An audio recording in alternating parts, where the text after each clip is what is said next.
So we're going to attach the piping to the front of your cushion. You want the raw edge to match the raw edge of your cushion.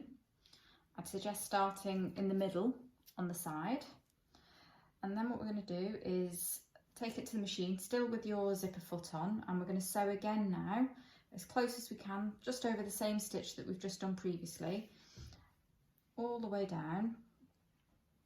So you are going to lose quite a bit of your border of your cushion, so you can always trim back your piping, but you're going to need a little bit of seam allowance here for when you attach the back onto your cushion. So it's always good to just, you know, add a little bit of an extra border just to be on the safe side. Add on, and then when we get to the corner, we're going to have to bend this piping like this. Now obviously you've got fabric there that isn't stretchy, so when we get to this section, we're going to stop with our needle in the down position, and we're going to pop some little snips, just snip up to this where we've sewn, not going through the stitches, and then that will just help the fabric spread out and go around the corner like that.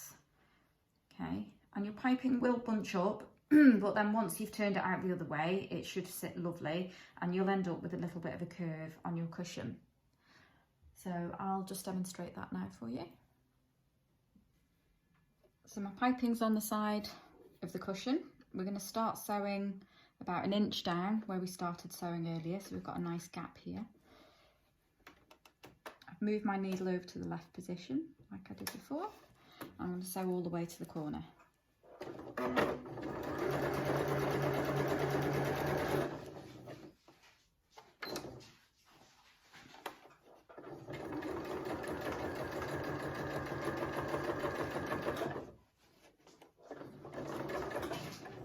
When you get close to the edge, this is where you now want to do some snips into the bias, close to the stitching but not through the stitching.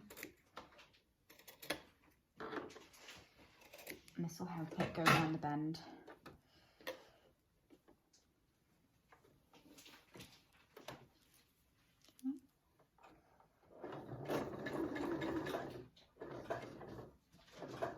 Now it's just a case of going slowly, making sure your needle's in the down position as you adjust around the corner.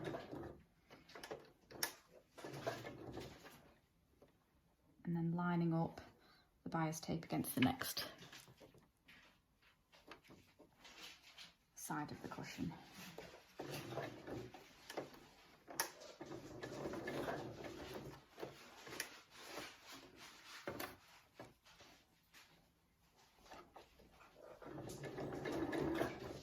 And then just doing the same down there. And do the same for all 4 corners until you get to the end. And then when you get to the end here, you want to stop so that you've got at least a 2 inch gap. But we'll show you that when we get to it. So I've stopped sewing here, just where the start of that other fabric, where the bias starts there. And now I'm just going to let both sections overlap by about 1 inch, and I'm going to just chop the excess away. I've then, using my seam ripper, unpicked the line that the stitches that I'd sewed there to hold the piping in place. And we're going to overlap these 2 pieces of fabric. Do this better.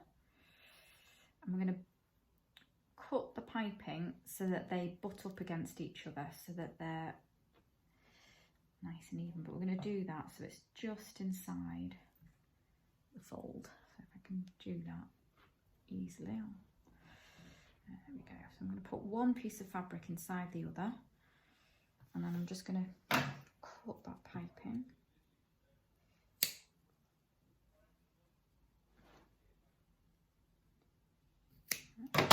Okay, so that they're together like that. You can see that.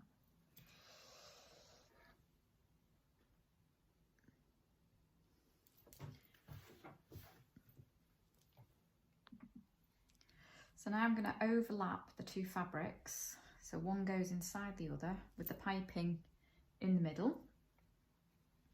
And you can just sew just like that, or what I do actually like to do is just fold over the one that's going to be on the outside, just so you haven't got a raw edge. And again, then just, it's a bit fiddly, but doable. And then pop that pipe in there, with that piping over the top. Just give it a bit of a push so it's nice and neat. There we go. And then just carry on sewing. Do that now.